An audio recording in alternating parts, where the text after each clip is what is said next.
I sat at the piano, my fingers gliding over the keys as the soft melody filled the room. It was a piece I had played countless times before, yet today, it carried a weight I couldn't quite explain. Maybe it was the silence of the house, or maybe it was the way my thoughts kept drifting to my son Daniel. At 20, he was no longer the little boy who used to curl up beside me as I played lullabies. He had grown into a strong, confident young man, balancing his university studies with his work as a fitness trainer and occasional model. I had always been proud of him, but lately, it felt like he was my only anchor in a life that had become uncertain. My husband was away, as usual. Another business trip, another stretch of nights spent alone, staring at an empty seat at the dinner table. We had been married for 20 years, yet sometimes it felt like we were strangers, sharing the same space but not the same life. But Daniel, he was different. He saw me in ways no one else did. The front door opened, and I heard his familiar voice call out, "Mom, I'm home." A small smile tugged at my lips as I turned to see him walking in. His bag slung over his shoulder. His face bright with energy despite what must have been a long day. "Long day?" I asked, shifting on the piano bench to face him. "You have no idea," he sighed, dropping his bag and stretching his arms. "I had to cover an extra class at the gym. And then there was this photo shoot that took way longer than expected." His modeling was something I had initially struggled with. Not because I disapproved, but because every time I saw his photos, his chiseled features, his confident stance, I was reminded of how much he had grown. How he was no longer my little boy, but a man forging his own path. He walked over to me, resting his hands on my shoulders, kneading gently. "And what about you, Mom? Did you play today?" I nodded toward the piano. "Just for a bit. The house was too quiet." He sighed, his fingers pressing a little deeper into my shoulders, working out the tension I hadn't even realized I was carrying. "You know you don't have to stay in this house all the time, right? You should go out, have some fun." I let out a soft laugh. "And do what? Go clubbing with a bunch of 20-year-olds? He chuckled. "Well, maybe not clubbing. But you deserve to enjoy yourself." I closed my eyes for a moment, letting myself relax under his touch. There was something comforting about his presence, something that made me feel seen. "Understood. You take care of me too much," I murmured. He squeezed my shoulders lightly before stepping away. "Someone has to." The weight of his words hung between us. We both knew what he meant. I watched him move across the room, pouring himself a glass of water. He had always been so thoughtful, always checking in on me, making sure I was okay, even when I tried to hide how much I missed having someone to truly talk to. "Come on," he said suddenly, setting his glass down and holding out his hand. "Let's go for a drive." I blinked at him. "A drive? Where? Does it matter?" His eyes sparkled with mischief. "We'll figure it out on the way."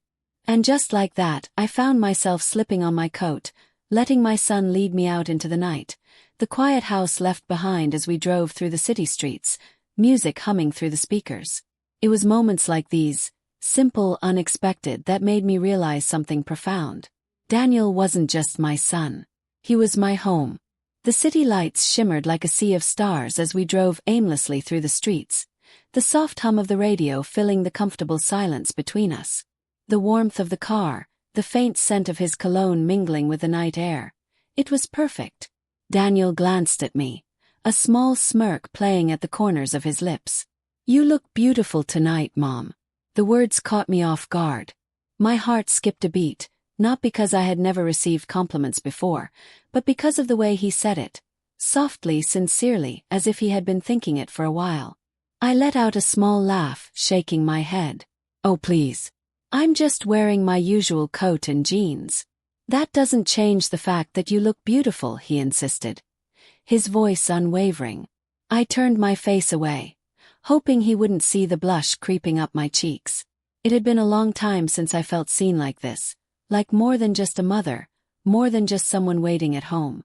As we drove past the flickering neon signs of the city, he suddenly veered into the parking lot of a small burger joint. "Come on," he said, grinning.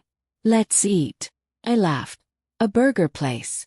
I thought you'd take me somewhere fancy after a compliment like that. He winked.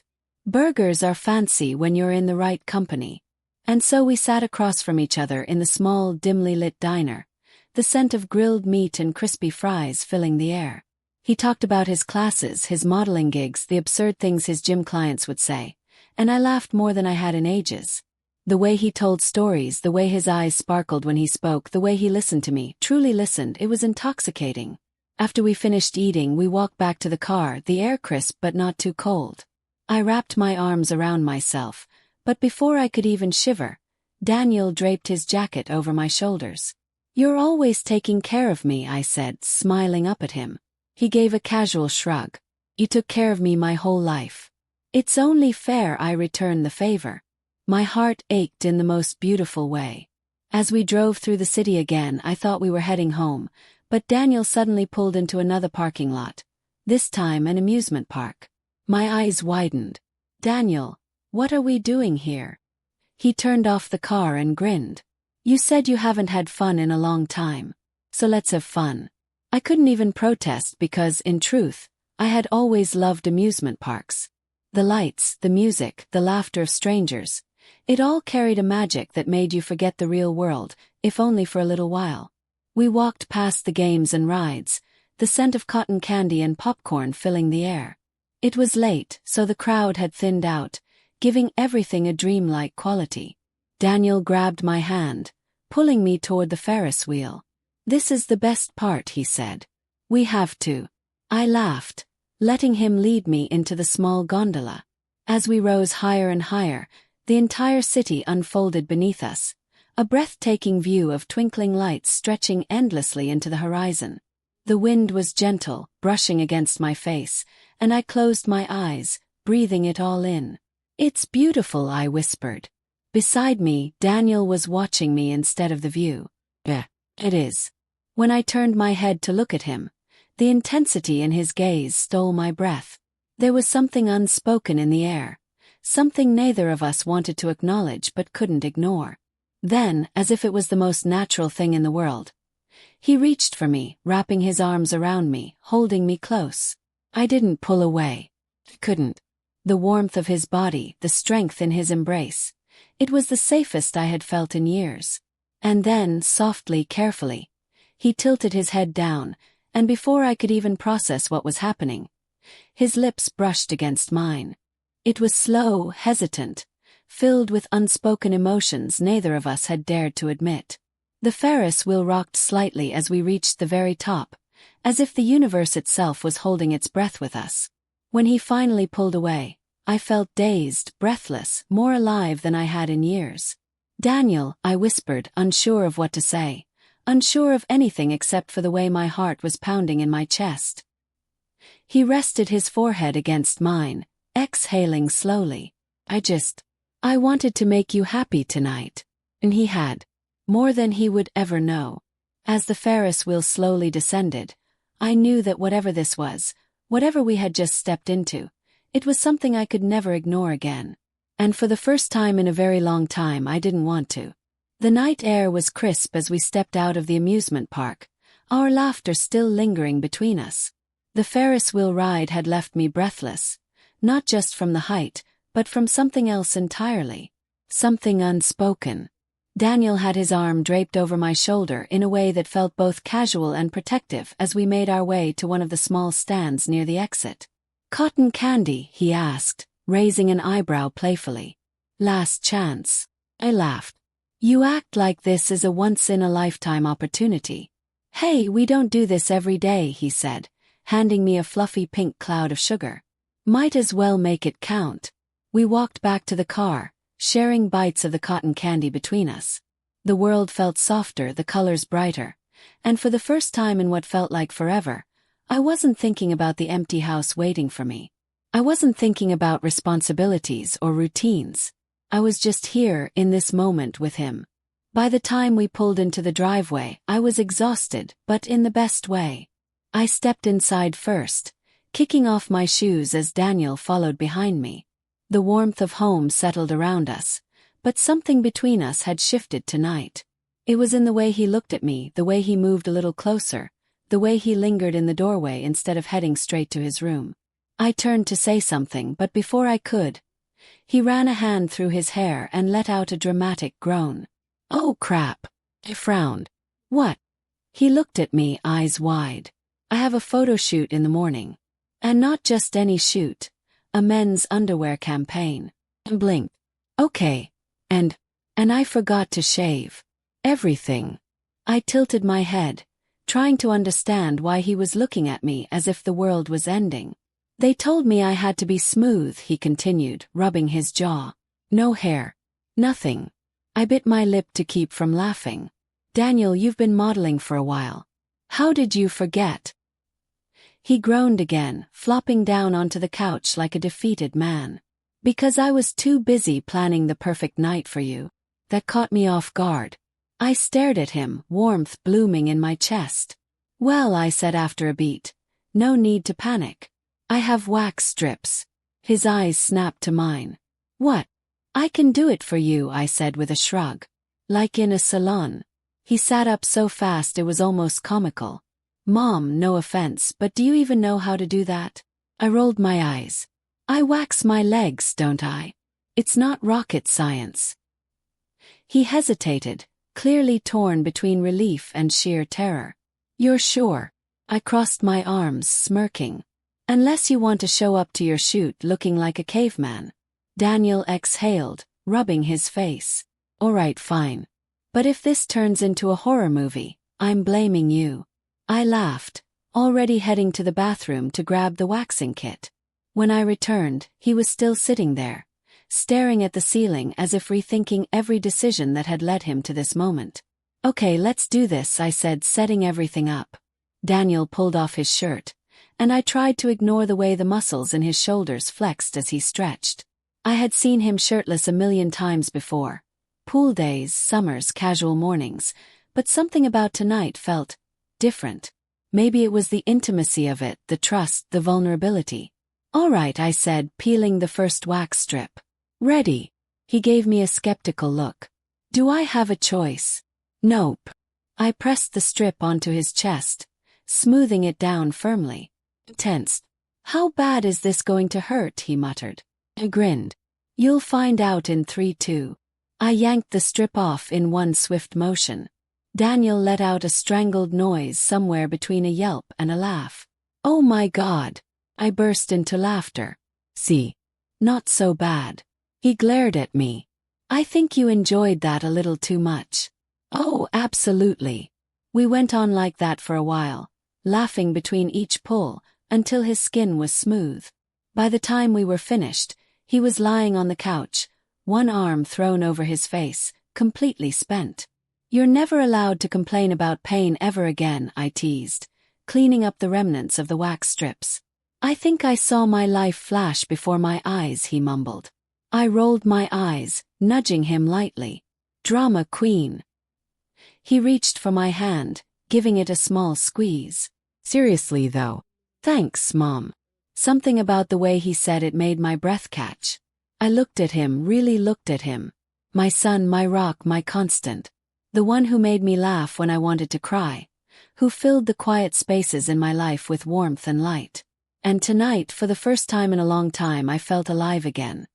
He squeezed my hand one more time before finally letting go.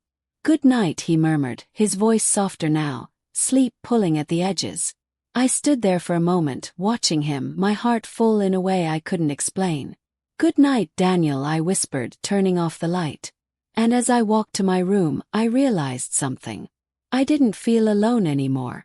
The house was quiet that morning, sunlight streaming through the curtains in golden streaks. I was sitting at the kitchen table, nursing my coffee, still thinking about last night. About the laughter, the unexpected intimacy of waxing Daniel's chest, the way we had fallen into such an easy rhythm. It had been years since I'd felt that connected to someone, since I had shared a night that felt effortless and full of life. I had barely taken my second sip of coffee when I heard his footsteps behind me. "Morning," Daniel mumbled, his voice still thick with sleep. "Good morning," I said, turning to look at him. His hair was a mess, his usual composed self replaced by something softer, more relaxed. How are you feeling? He pulled out a chair and collapsed into it with a groan. Like I went through a medieval torture session. Chuckled. Oh please. I've seen you lift twice your body weight at the gym. A few wax strips aren't going to kill you. He rubbed his hand over his smooth chest, wincing slightly. Well, at least I'm ready for the shoot. I took another sip of my coffee, but then I noticed it. The hesitation in his eyes, the way he was shifting uncomfortably in his seat. Daniel, I said, setting my mug down. What is it? He exhaled sharply, staring at the table for a second before glancing up at me. Okay, so, I'm kind of uncomfortable asking you this, he admitted, rubbing the back of his neck. But I need a little more help. I raised an eyebrow. With what? He let out an awkward chuckle. So, they also need my legs to be, smooth. There was a pause. And blinked. Your legs? Yeah, he muttered, avoiding my gaze. And I can't really do the back of them myself. I stared at him for a moment, then burst into laughter. Oh, Daniel. He groaned, covering his face with his hands. I knew this was going to be weird. I reached over and squeezed his wrist gently. Relax. It's not weird. It's just unexpected. He peeked at me through his fingers. So, you'll help. I sighed dramatically. Do I have a choice? Not really, he said, grinning. I rolled my eyes, standing up. All right, come on. Let's get this over with. As we walked to the bathroom, Daniel muttered under his breath. This is the weirdest bonding experience ever. Smirk. Oh, absolutely. But at least you'll look flawless in those photos. He groaned. Don't remind me. Daniel stood in front of me, lifting his shorts slightly to reveal his thighs. He had smooth, sculpted muscles, the result of years of training. All right, I said, preparing the wax strips. Turn around so I can reach the back of your legs. He did as I asked, placing his hands on the sink for balance. You better be gentle. I laughed. Oh, now you want me to be gentle. Mom, he said warningly, his voice full of mock dread. I placed the first wax strip against the back of his upper thigh and smoothed it down, pressing firmly. Okay, on 3. Tensed. Wait, are you actually going to count? I yanked it off. His reaction was immediate. I couldn't help but laugh. Oh, come on, that wasn't that bad. He shot me an incredulous look over his shoulder. You are evil. I wiped away a small bit of wax residue. And yet you still need my help. He huffed dramatically but stayed in place as I pressed on another strip. I don't know why I keep trusting you. Smirk. Because I'm the only one who will actually do this for you. We continued like that, with Daniel groaning dramatically and me trying to keep a straight face as I worked. By the time we were done, his legs were as smooth as the rest of him. He straightened up, rolling his shoulders. Okay, never again. I'm growing it all back after this. I wiped my hands, stepping back. You say that now, but wait until your next big shoot. He gave me a long, exaggerated sigh. If that happens, I'm hiring a professional. I grinned. But then you wouldn't get my expert technique. He gave me a playful shove. You are way too proud of this. I laughed, gathering the used strips and tossing them into the trash. Well, I have to admit, this was not how I thought my morning would go. He exhaled, stretching. Yeah, me neither. But he paused, then looked at me with a small smile. Thanks, Mom. Seriously. Softened. Of course, sweetheart. He ran a hand over his leg, checking for any stray hairs. I got a shower and then head to the shoot. All right, I said, turning to leave. But before I walked out the door, I glanced back at him. For a moment I just watched him. My son, all grown up, standing there, comfortable enough to let me help him with something so ridiculously personal. It wasn't just the waxing. It was the trust. The way we had always been there for each other, through the small things, the embarrassing things, the moments that no one else saw. And as I walked out of the room, I realized something. Our bond was stronger than ever.